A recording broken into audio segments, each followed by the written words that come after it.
Bueno, muchas gracias a la Bolsa por la invitación.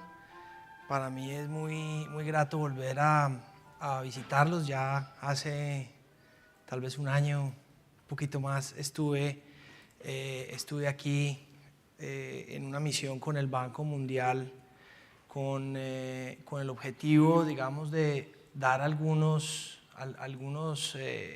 puntos de conocimiento digamos, de llamado de atención sobre temas que deberían estar recogidos en nuestra opinión en la nueva regulación sobre titularización. Veo pues con mucha alegría que varios de los puntos que hicimos se tuvieron en cuenta.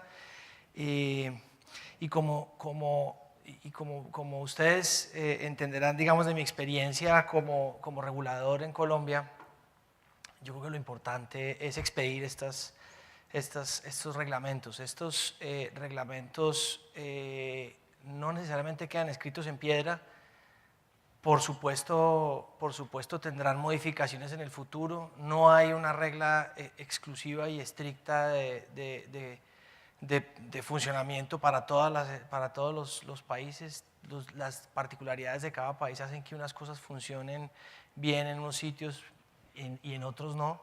Creo que es un paso súper importante y creo que es muy pertinente lo que están haciendo aquí en Costa Rica para promover titularización y para promover desarrollo de infraestructura. Lo que yo les voy a mostrar en mi presentación, no sé si básicamente son, yo tengo tal vez la manía de tratar de enseñar cuando hago presentaciones de estas, porque llevo varios años siendo profesor de universidades por ahí en el poco tiempo libre que me queda. Pero traté de no caer en la tentación nuevamente de darles una exposición y una clase sobre titularización, porque además la mayoría de ustedes entiende el concepto y entiende, digamos, muy bien cuáles son las implicaciones y cuál es la potencia que tiene eso. Lo que voy a tratar de hacer más bien es darles un par de ejemplos que estamos trabajando en Colombia, en particular, digamos, en temas que van a tener, que van a ser sustento de titularización, y voy a extraer algunas lecciones para ustedes que son importantes. Bueno, muy bien. Voy a iniciar citando una revista que tal vez ustedes conocen, que es el American Banker, que específicamente dice en una cita del año pasado que la titularización o las emisiones de vehículos y de proyectos en donde participa la titularización no solamente está creciendo en Estados Unidos y Europa, mercados en donde hay ya una madurez importante, sino que están empezando a crecer con mucha fuerza en Latinoamérica y en Asia. Y digamos que la frase final del timing es muy importante, porque precisamente en Asia y en Latinoamérica estamos empezando a ver unas necesidades muy importantes de financiación que difícilmente van a ser acomodadas en los vehículos tradicionales bancarios. Y voy a hablar un poco al principio de mi presentación sobre por qué eso va a ocurrir así. El punto es básicamente el siguiente. Luego de las crisis recientes, bueno, una crisis que se mantiene, ha estado muy caliente recientemente, la crisis de Grecia, las crisis un poquito más anteriores de Irlanda, la de Argentina, la de México a finales, la de Argentina a principios de la década del 2000, la de México a mitad de los 90, los gobiernos han empezado a buscar maneras de reducir su exposición al déficit fiscal. Esto ha generado espacios de financiación de infraestructura alternativos para actores privados con la expectativa de recibir flujos derivados de esos negocios. Lo que voy a tratar de mostrarles aquí en particular con los dos ejemplos que les mencioné es efectivamente cómo puede uno estructurar un proyecto para que un privado busque una rentabilidad en ese proyecto y de esa manera ese privado sustituya al gobierno en calidad de inversionista. Lo que vamos a ver a partir, digamos, un poco de la situación fiscal, porque esto tal vez funcionó como consecuencia, digamos, de unos presupuestos más apretados y no necesariamente como un propósito real, o por lo menos así fue en mi país. Lo que vamos a ver en consecuencia es menos proyectos de obra pública pura, digámoslo así, excepto aquellos muy grandes, a aquellos que tienen riesgos muy significativos que definitivamente el privado no quiere tomar, pero sí que va a haber un montón de proyectos en los cuales el Estado no va a tener necesidad de invertir porque lo va a hacer un privado. El caso del metro, aquí hay algunas ideas que yo había mostrado en mi presentación el año anterior. El caso del metro, por ejemplo, es perfecto para ilustrar eso. Yo puedo estructurar un negocio en el que las estaciones del metro sean concesionables y puedo titularizar esas estaciones. Yo puedo diseñar unas estaciones que tengan un componente comercial muy fuerte, que generen suficientes flujos de caja para que un privado los descuente y construya esas estaciones con base en las expectativas de ingreso futuro de la estación, pero definitivamente no voy a lograr que un privado haga vía concesión un túnel, porque la construcción de un túnel debajo de una ciudad es tan delicado, es una obra de ingeniería tan compleja que probablemente ninguno va a tener ese apetito de riesgo suficiente. Por eso es que digo que esto no es blanco y negro, no es como que estábamos hace 20 años haciendo solamente obra pública pura y ahora solamente vamos a hacer concesiones. No va a pasar así. El Estado va a tener que seguir construyendo ciertos activos que son rentables socialmente, pero que no son rentables económicamente. Mauricio tal vez va a hablar de eso, no voy a entrar mucho en esa discusión, él tiene una experiencia muy importante, incluso en Colombia, entonces no me voy a detener en eso, pero por ejemplo, para ponerles otro ejemplo distinto al del metro, yo puedo como gobierno promover la construcción de una doble calzada grandota en Colombia que vale 600, 700 millones de dólares. Chile está empezando su nueva generación de concesiones de tercer carril en las autopistas de 2 carriles que ya tiene. Va a ampliar a un tercer carril las autopistas, lo va a hacer concesionadamente. Pero si estamos hablando de una carretera rural pequeña que tiene muy poco tráfico, eso no cierra financieramente para un privado, entonces el privado no va a participar en un negocio concesionario de ese estilo.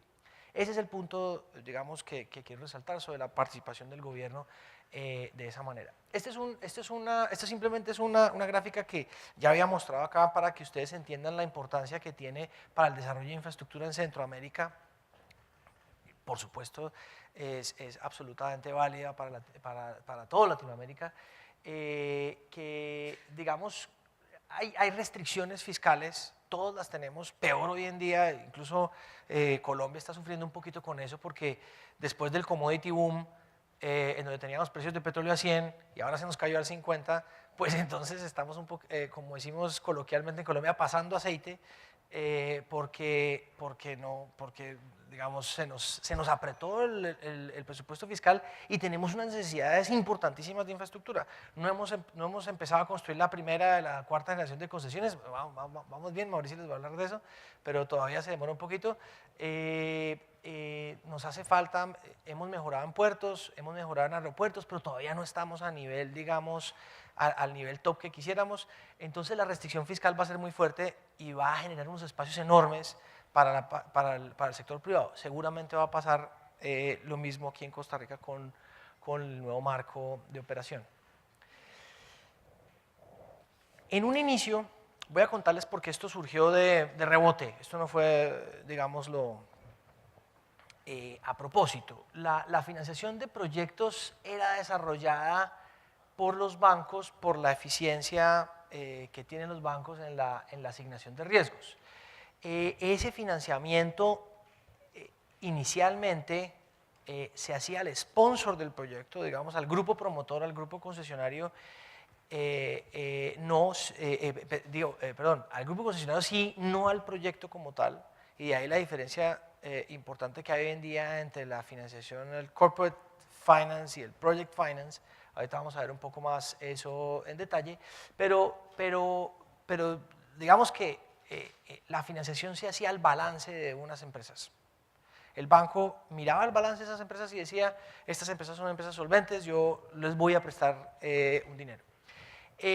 Lo que ocurrió post-Lehman y todas estas crisis bancarias, digamos, de hace unos 5 años, es que los reguladores empezaron a castigar fuertemente la transformación de plazos vía mayores requerimientos de capital y mayores requerimientos de liquidez y restricciones al apalancamiento. Eso es en esencia lo que está haciendo Basilea III. Ahorita vamos a ver un poquito más en detalle. Entonces, digamos que esto abrió una ventana de oportunidad para la titularización, literalmente.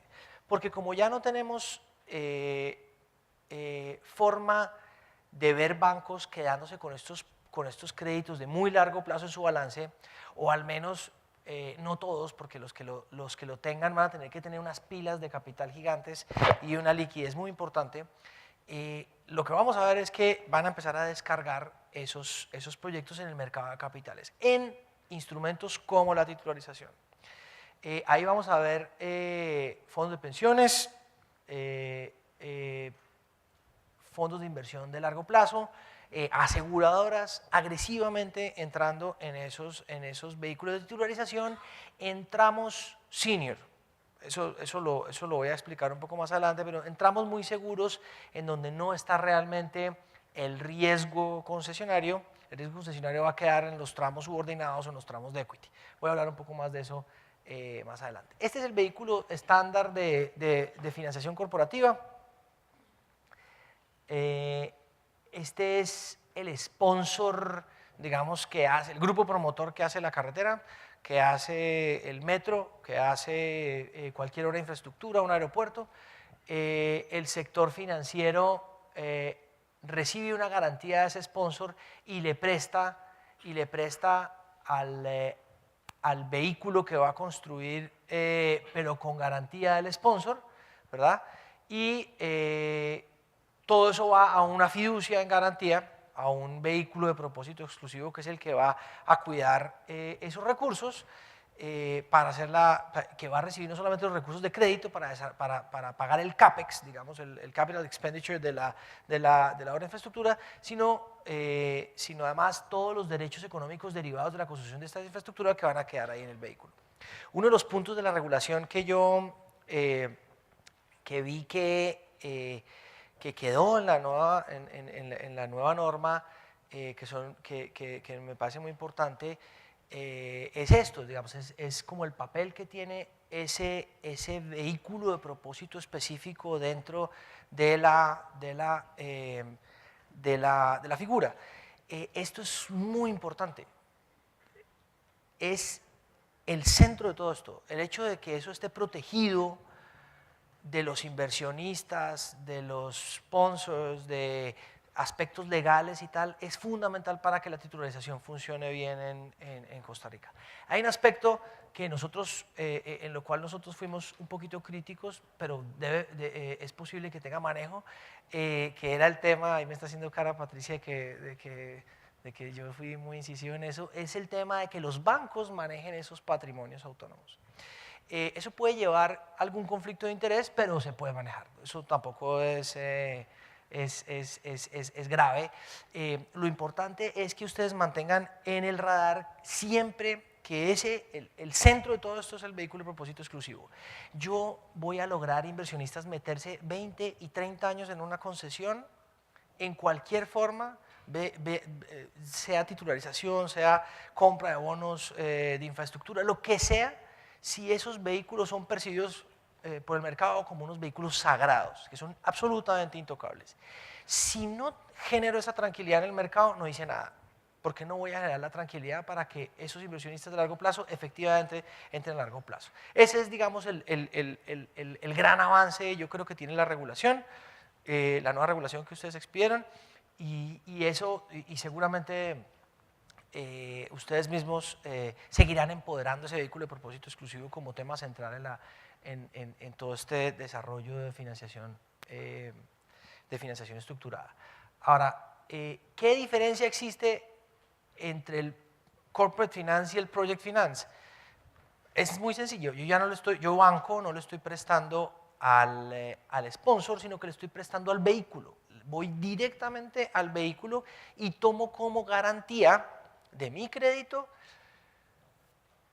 el patrimonio del vehículo, es decir, todos los derechos económicos que están derivados de eso. ¿Sí?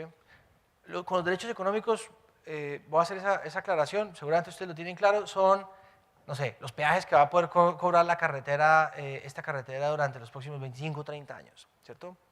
Ahí hay un contrato entre el Estado y un desarrollador de infraestructura en donde el Estado le dice, perfecto, si usted se ganó esta concesión, usted va a tener el derecho de recoger los peajes en ciertas condiciones de aquí y al final de la vía del contrato, de la vía de la concesión.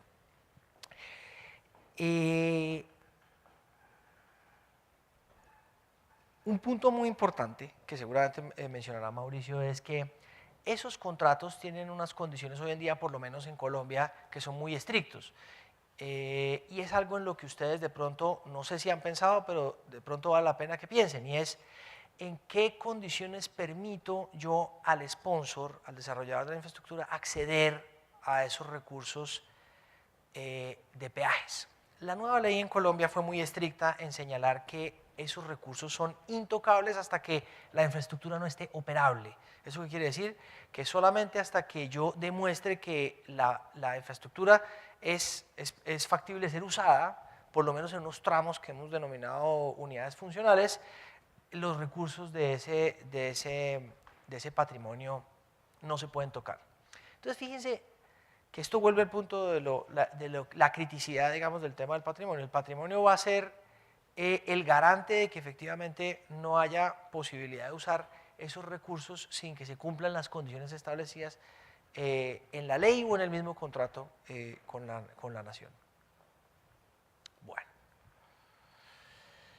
¿Qué hizo Basilea III? Para aquellos que les gusta la regulación, aquí hay reguladores y van a probablemente a tener esto ya mapeado en el radar.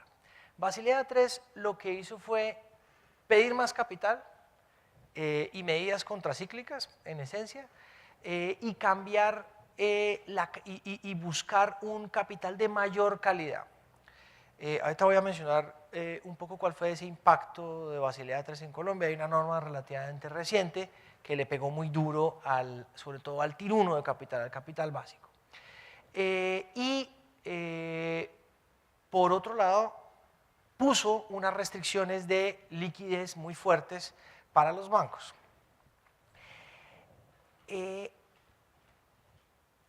Ese movimiento regulatorio va a tener un impacto brutal a nivel global. Y ya hay un montón de entidades, los multilaterales, Fiorella de pronto lo va a mencionar en su charla, están todos, digamos,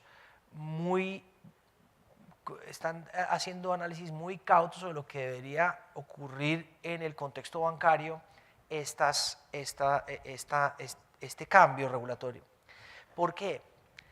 Porque si yo le estoy pidiendo a los bancos más capital y un capital más limpio, llamémoslo así, y estoy poniéndole a los bancos restricciones que limitan el grado de iliquidez o los plazos, o dicho de otra manera, los plazos a los cuales se están invirtiendo, muy probablemente la financiación de proyectos de infraestructura se va a salir de los bancos. Y por eso es tan importante la norma de titularización para Costa Rica, porque los bancos van a tener que probablemente absorber la etapa del riesgo constructivo de los proyectos, ¿cierto? Porque los fondos de pensiones no lo van a hacer, no sé cómo sea en Costa Rica, pero en Colombia, cuando uno le menciona un fondo de pensiones de riesgo de construcción de una doble calzada que vale 700 millones de dólares, dicen, no, gracias. En algún momento el banco va a tener que construir y va a tener que vender su posición en la concesión y ahí, vía una titularización, la va a tomar un inversionista de largo plazo, un fondo de pensiones. El fondo de pensiones además va a estar feliz, porque para el fondo de pensiones es preferible, por lo menos en mi país, en vez de invertir en un TES, en un título del Tesoro de Colombia, que le renta, no sé, algo menos de 7% a un plazo de unos 10, 15 años, entrar en una concesión de estas que pone 200 básicos más a 20. Porque las condiciones, por lo menos en las concesiones, en donde las concesiones más atractivas que tienen mayor tráfico y tal, el tráfico está ya súper comprobado, los riesgos son relativamente bajos, entonces para ellos va a ser un deal muy bueno. Los fondos de pensiones van a comprar esas concesiones una vez estén construidas, pero no antes. Entonces el rol de los bancos en el contexto que les estoy mostrando va a ser muy especial porque los bancos van a tener que tomar esos riesgos de construcción, pero van a tener que necesariamente salir de esos riesgos constructivos por ahí al año 6 o 7 cuando ya los proyectos estén construidos. Esto es en esencia lo que pasó en una línea de tiempo con el capital de los bancos en Basilea III. Veníamos de un cómodo 8, donde 2% era el Tier 1 de capital, ¿cierto? Y pasamos a un Tier 1 de capital de 4 o 5 y un capital total del 10,5. O sea, le metimos un apretadón a los bancos brutal, brutal. Y eso va a hacer que los bancos tengan que cambiar su modelo de negocio. El modelo de negocio tradicional de los bancos, no sé qué tantos banqueros hay acá, pero el modelo tradicional de los bancos va a cambiar dramáticamente en Colombia, en Europa, en Estados Unidos y en Costa Rica. Los bancos hasta hace un tiempo eran transformadores de plazos. Los bancos típicamente cogían recursos del mercado de corto plazo, tomaban pasivos a la vista, instrumentos de depósito a 90 días, cuentas de ahorro, cuentas corrientes y con eso financiaban hipotecas a 30 años. Ese es un negocio riesgosísimo. Hasta hace poco que yo me sorprendí, por ejemplo, con el caso de la quiebra de este banco inglés Northern Rock, que tenía exactamente ese negocio, financiaba con depósitos a la vista, hipotecas a 30 años. Yo decía, pero ¿cómo es posible que en la época moderna eso exista? Eso era para mí era como antediluviano. Pues eso con Basilea III se acabó, porque va a ser costosísimo. Si yo quiero mantener un esquema de negocio en donde yo tengo en mi activo hipotecas a 30 años y en mi pasivo depósitos a la vista, voy a tener que tener una pila de capital tan gigante que simplemente eso no es rentable. Eso no es rentable para el dueño del banco. Entonces el dueño del banco va a tener que vender parte del activo que está generando. Llámese un crédito Project Finance a una concesión carretera X, llámese un paquete de hipotecas o un crédito o un pool de créditos a empresas pequeñas o a empresas pequeñas y medianas o un pool de cartera de consumo, tarjetas de crédito. Los bancos van a tener que empezar a vender eso y eso, ¿a quién se lo van a vender? A unos vehículos de propósito exclusivo que van a emitir títulos de participación, titularizaciones que va a comprar el mercado. Ese es el nuevo modelo y por eso es que no lo dije al principio por puro desorden, pero por eso es que mi presentación, el título de mi presentación es la titularización como fórmula de financiación de largo plazo del futuro. En el futuro, y el futuro lo estamos empezando a vivir ya a partir de Basilea III, las titularizaciones van a desplazar la financiación de crédito bancario de largo plazo, simplemente porque la financiación de crédito bancaria de largo plazo se volvió muy costosa por cuenta de la regulación. Bueno, No voy a entrar mucho en este detalle. En la revisión de capital también se revisaron los temas de activos ponderados por nivel de riesgo. Lo que va a pasar es que efectivamente eso va a generar una necesidad de mayor capital y mayor liquidez por lo menos en lo que hemos visto mapeado en el planeta, a Europa y Estados Unidos. No hay digamos, la consecuencia no es tan sorprendente. Ahora bien, en Colombia tuvimos nuestro apretoncito ya hace un par de años, el decreto 1771 de 2012 cambió la fórmula de solvencia y en particular la parte correspondiente al Tier 1 de capital. Varios bancos, obviamente no voy a decir nombres, pero varios bancos se opusieron férreamente a que les hicieran eso durante muchos años, hasta que llegó un día la viceministra que estaba encargada del tema en ese momento, buena amiga mía, hoy en día es codirectora del Banco Central, les dijo, miren, me da pena con ustedes, yo sé que a ustedes no les gusta esto, pero es que el planeta está migrando hacia allá, no es como que yo me lo estoy inventando, o sea, todos los países del planeta, África, Asia, Europa, todo el mundo está migrando hacia estos nuevos estándares de capital, Colombia no puede ser la excepción. Claro, estos bancos tenían dentro de su Tier 1 de capital un montón de cosas que no son capital, o por lo menos que no son líquidas. Créditos mercantiles, know-how, un poco de cosas que claramente yo no puedo salir a vender el día que tengo una corrida de depósitos. Yo no le puedo decir a una cola de depositantes que está frente a mi banco pidiendo sus depósitos, oye, espérame mientras yo valoro el know-how mío y lo vendo en el mercado para poderte devolver tus depósitos. ¿Cómo así? Eso es una cuenta de ahorros.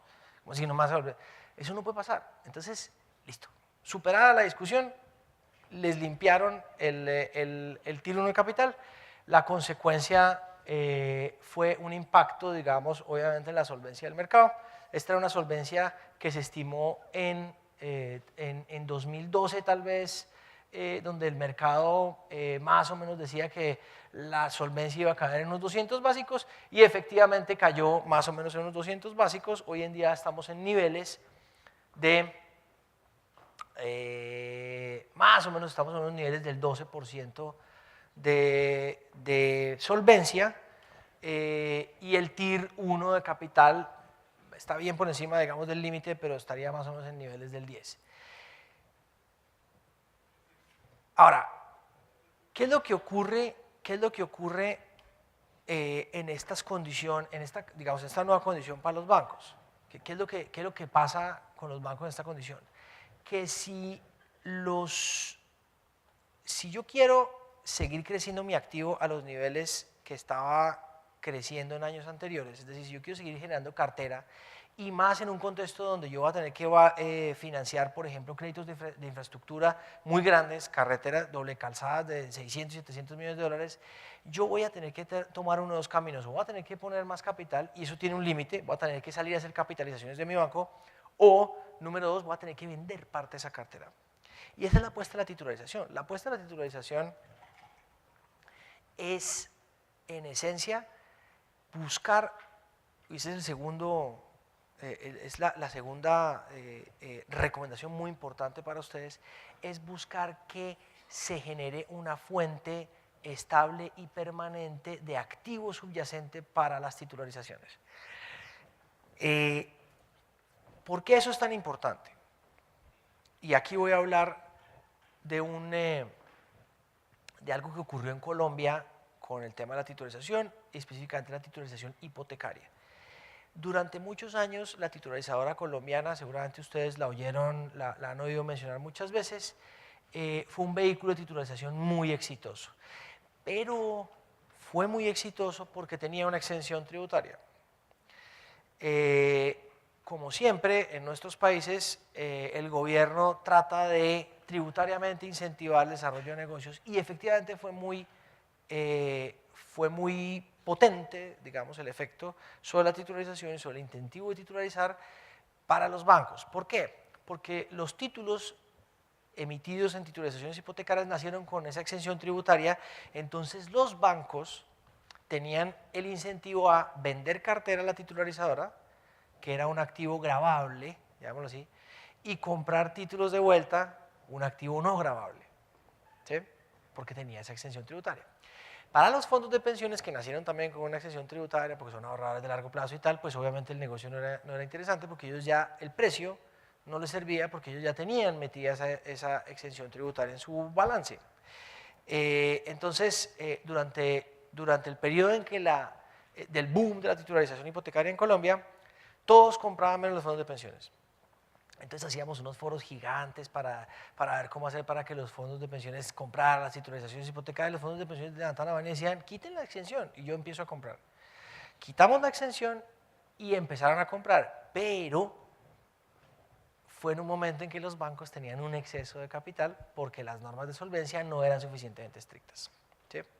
Entonces, la titularizadora colombiana en los últimos 3 o 4 años ha sido muy poco activa en titularización y en particular por el hecho de que los bancos no están generando subyacente recurrente y permanente para la titularización.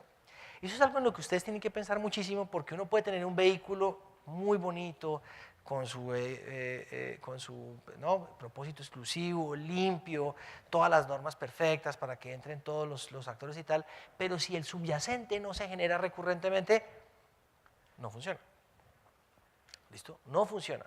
Ustedes tienen que buscar la manera de generar un subyacente recurrente para esas titularizaciones porque si no se les van a volver unas cosas que salen esporádicamente pero que no tienen ninguna liquidez, entonces si no son líquidas, entonces los inversionistas institucionales no las quieren, no funciona el mercado.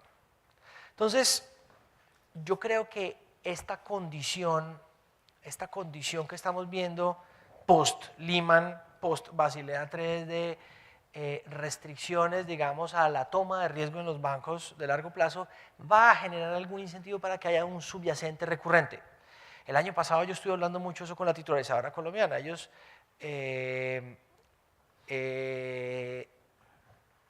tienen una preocupación porque efectivamente no les está llegando subyacente.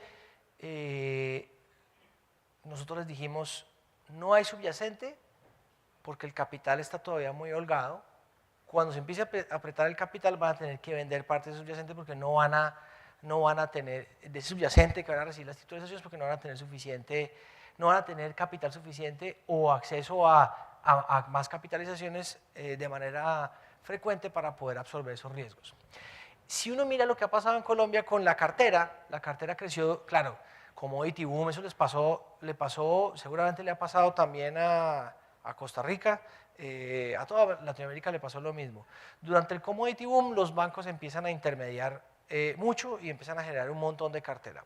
La cartera de consumo creció un montón, la cartera comercial creció un montón, digamos, los últimos años que el ciclo del boom de commodities se desaceleró, se acabó prácticamente, la cartera vino a desacelerarse, pero aún la cartera sigue creciendo a tasas muy altas. Entonces, si yo quiero mantener este crecimiento de la cartera, yo como banco voy a verme obligado a titularizar necesariamente o a poner capital.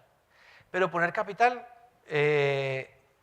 recurrentemente, me corrigen los señores de la bolsa, es difícil. O sea, yo no voy a salir a emitir acciones cada 6 meses.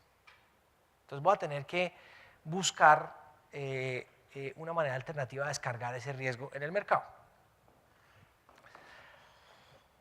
Bueno, esto me lo voy a saltar porque ya más o menos lo he mencionado.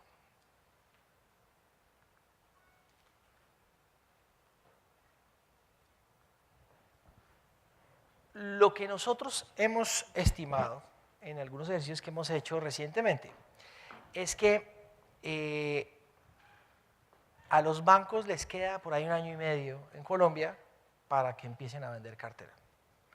Hasta ahora los bancos en Colombia eran compradores netos de cartera. Yo no sé si funciona aquí igual en Costa Rica, pero en Colombia han surgido en los últimos 10 años un montón de entidades de originación de cartera no reguladas. En Colombia solamente está regulada la toma de depósitos.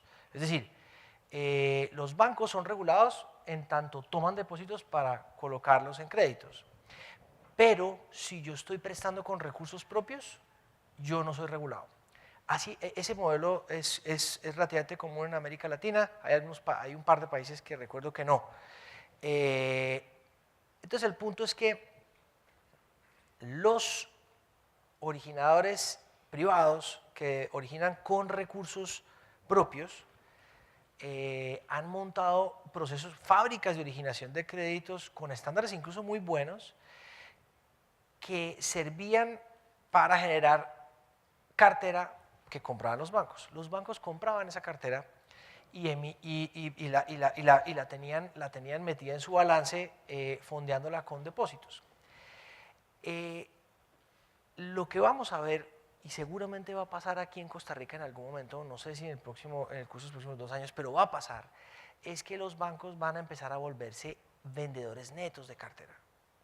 Ese es el desafío para la titularización de activos bancarios.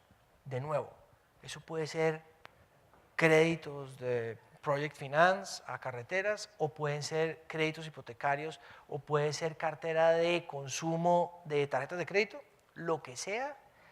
Eso va a crecer en la medida en que los bancos tengan restricciones muy serias a la toma de riesgos tipo Basilea,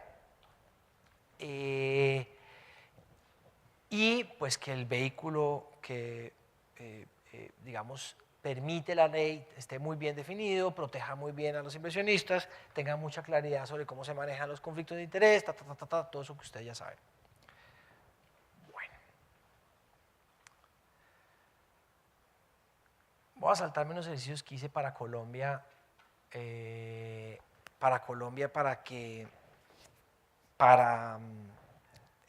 para ilustrar este tema.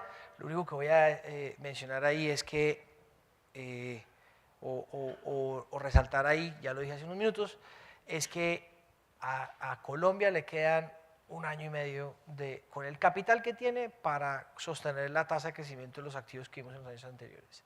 Para mantener esa tasa de activos de los años anteriores va a tener que, alguna porción del mercado va a tener que empezar a salir a vender esos créditos. Ya no los van a poder retener en su balance. Muy bien.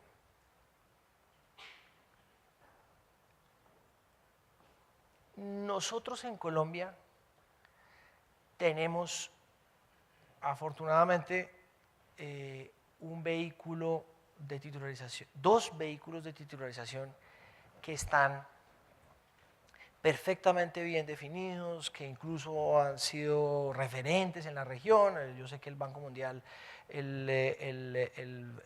BID, son muy defensores del vehículo de titularización en Colombia.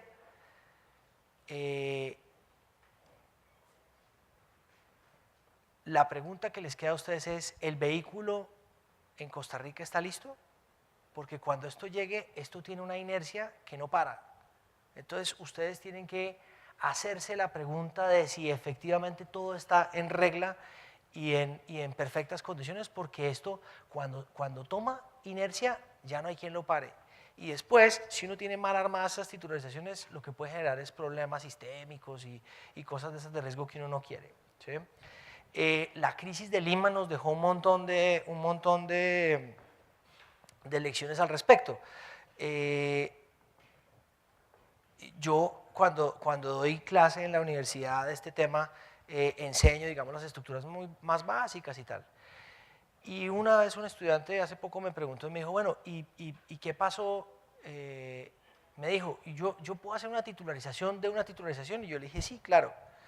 Y eso es lo que pasó, digamos, en todo el rollo de Lehman, etcétera, que hicieron titularizaciones de titularizaciones y ni los más expertos administradores de riesgo de MIT, Caltech, bueno, todas esas universidades en los Estados Unidos que son muy técnicas y muy buenas en estas cosas matemáticas, ninguno entendía realmente dónde estaba el riesgo cuando lo que mete uno cuando uno hace una sopa de sopas, ¿sí? Porque si a uno le dan una sopita de mariscos y una sopita de tortilla separadas, está perfecto, uno sabe que una es de tortilla y una es de mariscos. Pues si se las meten a uno los dos, uno ya pierde el sabor.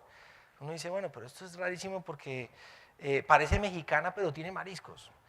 Eso fue lo que pasó con las titularizaciones y esos son el tipo de cosas que se tienen que preguntar ustedes como reguladores, ¿el vehículo está bien? ¿Todo el mundo tiene claro qué va a hacer con esos papeles cuando los compre? Porque la titularización es muy bonita, pero cuando ya la compra un fondo de pensiones, ya los fondos de pensiones tienen claro cómo van a tratar esos papeles, cómo les van a computar, digamos, dentro de sus portafolios, y digamos, cómo van a computar en términos de tamaño dentro de sus portafolios, qué van a hacer los bancos que compren tramos de la titularización. Ahorita voy a referirme a eso. Alguien diría, no, eso es muy malo. No necesariamente es malo, puede ser bueno porque el hecho de que el banco compre un tramo de la titularización, así sea un tramo subordinado, va a tener un castigo en capital por Basilea III, pero eso le genera al mercado un mensaje de que efectivamente el activo subyacente, que es el que está generando los flujos de caja dentro del patrimonio, está bien, ¿sí? Está bien generado. Entonces los bancos podrían eventualmente retomar tramos de esos.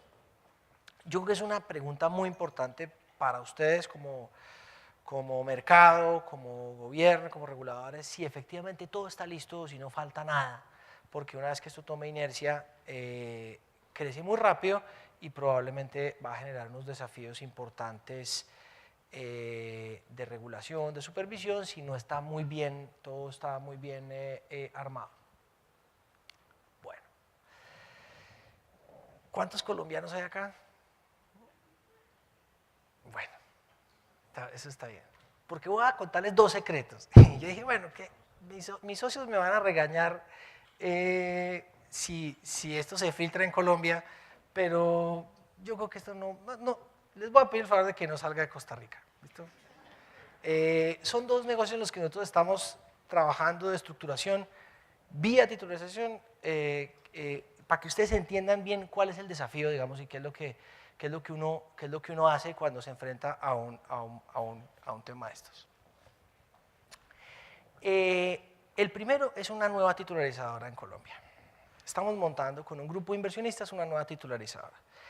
Voy a contarles una anécdota. El año pasado que la titularizadora colombiana nos contrató a mi firma para que les ayudáramos a entender qué era lo que estaba pasando y por qué no estaba siendo más dinámica la titularización. La titularizadora colombiana tiene 2 vehículos, un vehículo de titularización de cartera hipotecaria exclusivamente y un nuevo vehículo que montó en el 2010 a raíz de la expedición de una ley que abrió el espacio de un nuevo vehículo de titularización en el 2009 para activos no hipotecarios, es decir, ahí cabe todo, infraestructura, crédito de consumo, crédito de vehículo, tarjetas de crédito, lo que uno se imagine, ¿cierto? Entonces está titularización hipotecaria y el resto. Entonces ellos abrieron un nuevo vehículo de titularización y la pregunta que me hacían era, ¿por qué no hemos podido sacar la primera titularización de cartera no hipotecaria? ¿Y por qué se nos está desacelerando la titularización de cartera hipotecaria? En ese momento yo les dije, vamos a hacer una cosa, yo no les voy a cobrar, denme equity en su vehículo de titularización no hipotecaria y yo les digo cuál es el secreto. Me dijeron que no, porque esa titularizadora, los dueños de la titularizadora son 5 bancos, entonces si yo no soy banco, no les gusta tener un socio no banco dentro del equipo y tal. La explicación es la que les di anteriormente. Si los bancos tienen capital en exceso por regulación para tomar indefinidamente y asumir riesgos indefinidamente, pues nunca van a tener necesidad de capital. Nunca van a tener necesidad de titularizar. Pero si a los bancos se les aprieta el capital en línea con estándares internacionales, porque eso además no se lo está inventando uno simplemente tiene que coger los documentos de Basilea II, que son un ladrillazo, pero bueno, eso ahí con café ¿no? uno logra entenderlos. Si uno lo aplica, los bancos van a tener que necesariamente en algún momento, por lo menos los medianos, digamos, un Banco Colombia de pronto no va a sentir esa necesidad de manera tan apremiante, pero un banco mediano seguro. Y en Costa Rica sé que hay muchos de ese tipo. Ellos van a tener que salir a vender el activo subyacente. Insisto, el activo subyacente, ¿cómo se dice? La disponibilidad de activo subyacente es crítica para el éxito de la titularización. Si el activo subyacente, la cartera, lo que sea que uno está metiendo ahí, no están ahí permanentemente, lo que va a pasar es que uno va a tener un vehículo muy bonito que no se va a usar. Y eso es un poquito lo que ha venido pasando en Colombia en los últimos 4 o 5 años. Esperamos que eso rebote y vuelva a tomar fuerza.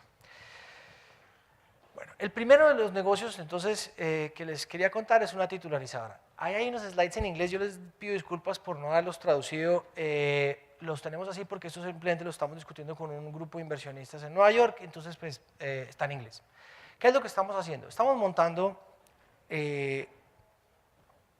un vehículo de titularización sencilla bajo el marco nuevo, digamos el marco de la ley de 2009, que es titularización de activos no hipotecarios. Como les dije, ahí cabe cualquier cosa. Entonces, en la primera fase, pues simplemente un grupo local con un inversionista institucional monta un esquema que presenta a la superintendencia y la superintendencia le otorga una licencia. En la fase, digamos, post licencia, uno empieza a operar y empieza a montar las universalidades o los patrimonios autónomos que surgen como receptores del activo subyacente que vamos a buscar de los bancos. En este momento estamos conversando con varios bancos para, con base en esos quotes de cartera, cuánto me van a vender y qué me van a vender, montar, digamos, una vez yo logre el compromiso de ellos de venta de cartera, pues esos son los pools de cartera que yo voy a meter en las distintas titularizaciones. ¿Cómo funciona el vehículo? Es muy sencillo. Yo tomo activo originado por bancos locales, ¿cierto? Ese activo originado lo meto en un vehículo de propósito exclusivo, ¿cierto? Ese vehículo de propósito exclusivo tiene como activo esos pools de créditos. Probablemente yo necesite varios originadores de cartera, no solamente uno, para que el mercado esté tranquilo en términos de diversificación de los activos que están entrando en este pool. Y contra esos activos, contra ese pool, ese vehículo va a emitir unos títulos que van a ser sus pasivos. Esos pasivos es una titularización y es una titularización muy sencilla, una titularización senior subordinada que tiene un tramo senior de 80%, un tramo subordinado de 20%, tiene una cuenta de reserva del 3% y un credit enhancement. Un credit enhancement interno que es básicamente una sobrecolateralización. La sobrecolateralización funciona, si yo recojo 100 pesos de cartera, no emito por 100, sino que emito por menos, ¿sí? El punto es que esa sobrecolateralización protege toda la estructura de los tenedores de los bonos. Entre mayor sea la colateralización y mayor sea el tramo subordinado, más protegido está el senior. El senior puede ser un papel AAA. El subordinado, por supuesto, va a ser un papel de mucho mayor riesgo, pero el punto es que ese mayor riesgo, cada inversionista tiene apetito por una cosa distinta. Un fondo de pensiones o una aseguradora quiere ese papel AAA, no quiere el subordinado, pero los fondos de inversión más agresivos quieren tener exposición a ese tramo subordinado. Y están dispuestos a tomar parte de ese riesgo. Nosotros tenemos una variante dentro de ese, yo tengo un tramo senior y después de ese tramo senior, ahorita lo vamos a ver en el waterfall, cómo se riega el flujo de caja en la estructura. Después de ese tramo senior, yo podría montar un tramo subordinado que parece un mezanín, que yo le ofrezco en parte al originador de la cartera. Porque uno de los temas que fue muy recurrente en las discusiones con los inversionistas en Nueva York, estamos hablando con una gente que hace titularizaciones específicamente de cartera de consumo, es ¿a cuánto le va a comprar la cartera usted a su originador? Entonces, nosotros le decíamos, vamos a comprar por debajo de par. o sea, yo voy a comprar cartera de descuento. Entonces ellos me decían, no hay manera de que usted organice un negocio de esa manera porque usted no va a generar recurrencia.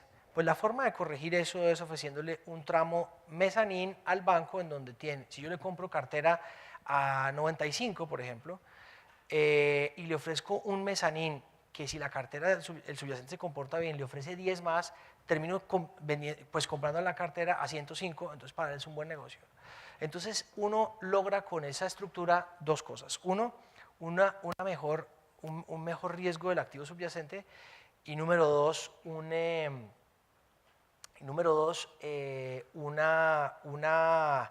un compromiso de largo plazo de que él me va a seguir vendiendo cartera porque yo no solamente le estoy cubriendo el costo de originación, sino que además le estoy dando una rentabilidad dentro de esa titularización. Este es el waterfall va... Uy. Ahora aquí sí, ya. El pool de activos genera unos fondos que yo voy a regar. Lo primero que voy a hacer es voy a pagar los fees de estructuración, los fees de la titularizadora, legales, la contribución que le tengo que pagar a la superintendencia para que me vigile, lo que tengo que pagarle al Registro Nacional de Valores Emisores para que tenga mi título registrado en el registro, todas las cosas, los fees de estructuración, los fees legales, etcétera. Después de eso le voy a pagar el capital al título senior, después de eso le voy a pagar los intereses al título senior, después de eso le voy a pagar y solamente después de eso le voy a pagar el capital al tramo subordinado y aquí queda un residual que puede ser del mismo tramo subordinado o de la titularizadora. Eso depende de cómo se ha estructurado. Ustedes van a ver ahí la presentación, cómo se ve esto ya regado. Estos son este, por ejemplo, es el pool de cartera por tipos de cartera. Aquí yo tengo que tener unos supuestos de prepago y de riesgo de crédito, pero eso termina yéndose todo estos son la estructura de fees, ¿cierto? Y esto me empieza a generar una rentabilidad para el subordinado y para el senior, que es la que yo tengo que salir a vender para que los inversionistas me compren esa participación en esa cartera. Bueno, me están empujando con el tiempo, entonces voy a hablarles del otro negocio. Este es un negocio que se parece más a lo que ustedes están tratando de hacer en titularización y además escogí este porque se parece mucho a uno que me comentaron en mi anterior visita a Costa Rica, que era un edificio público que estaban haciendo, un edificio público que parece que iba a ser muy bonito, que estaban haciendo, ¿no? Como con un esquema de titularización. Entonces, digamos que la estructuración es muy buena para hacer infraestructura carretera, como lo tratamos de hacer en Colombia, pero también para hacer esto. Este es un esquema que es de la siguiente manera. Este plano muestra una manzana en donde está ubicado un hotel emblemático en Barranquilla que se llama el Hotel del Prado. Es un hotel que tiene, no tengo ni idea, 130 años o 150 años de existencia. Ese hotel es un hotel que fue comprado por unos narcotraficantes en los 80s y después, cuando fueron capturados y tal, sufrió un proceso de extinción de dominio. Entonces pasó nuevamente a manos del Estado, ya no tiene ninguna controversia jurídica y básicamente el hotel es un edificio muy lindo, pero cayó en manos del Estado y entonces el Estado no lo mantuvo de la manera adecuada y tal. Hoy en día el Estado dice, voy a poner eso en un fondo para que alguien lo tome y lo tome en concesión y lo opere durante 30 años. Entonces nosotros dijimos, lo que puso fue solamente el hotel. Dijo, voy a pedirle a los inversionistas una licitación que le inviertan a este hotel unos 30 millones de dólares o 35 millones de dólares y con esos 35, o tal vez un poquito menos, como unos 25 millones de dólares y que lo opere durante un número de años X. Lo que nosotros dijimos es, no. Nosotros queremos invertir 100 millones de dólares. Nosotros queremos invertir 100 millones de dólares no solamente en el hotel, sino que queremos hacer detrás un centro comercial, un edificio que funciona como edificio de oficinas y hacer toda una inversión en la manzana, porque esto lo estamos haciendo con un grupo de arquitectura muy importante de Barcelona, que además tiene expertise en rehabilitación de edificios viejos para desarrollos hoteleros. Lo que ellos dicen es, meterle plasmas y meterle platos nuevos y sábanas nuevas al hotel no necesariamente generan tráfico en ese hotel. Ese hotel, claro, por ser un edificio emblemático y tal, está en el centro de la ciudad. Todo el desarrollo hotelero en Barranquilla se ha ido más hacia las afueras, hacia el norte de la ciudad. Entonces hay que buscar la manera de generar tráfico nuevamente. La manera de generar tráfico es haciendo una inversión estructural en toda la manzana, que genera atracción, donde el hotel es el ancla, pero también el centro comercial es ancla del hotel, y todo, digamos, la oferta de oficinas complementa lo que hay en la zona, etcétera. Entonces ahí se genera una nueva demanda. Esto es una vista del hotel desde adentro. El hotel, esto es un render pues, de la vista del hotel. El hotel es un hotel pues, muy clásico, y en la parte de atrás se ve, detrás de la piscina y tal, se ve lo que sería el centro comercial. ¿Qué hace uno con una estructuración como esta? Es muy fácil. Uno dice, voy a meterle al centro comercial 50 millones de dólares, bueno, va a tener como una clínica estética en un edificio ya existente que solamente requiere remodelarse unos 2, 3 millones de dólares. El hotel unos 20 millones de dólares, unos parqueaderos que valen como unos 15, 20 millones de dólares también. Bueno, y ese es el CAPEX, digamos el CAPEX identificado de esa estructura. Yo lo que hago con eso es buscar la manera de generar ingresos para la inversión en ese CAPEX, que están representados en estos cuadros de vida del proyecto. Me voy donde un inversionista, le ofrezco una estructura tal cual, senior subordinada, muy sencilla, donde ese tramo senior lo toma un inversionista institucional, el tramo subordinado lo toma un fondo de capital privado. Yo con algún fondo de capital privado previamente me he conseguido la parte del equity del proyecto, porque este es un proyecto 70-30 más o menos, y este sería como la estructura del negocio. Yo meto todo eso en un SPV. En ese SPV meto el contrato, digamos, meto todos los derechos económicos digamos, derivados del negocio con el Estado, y le ofrezco a partir de ese vehículo de propósito exclusivo una participación en los inversionistas en la financiación, que van a ser los receptores del flujo de caja.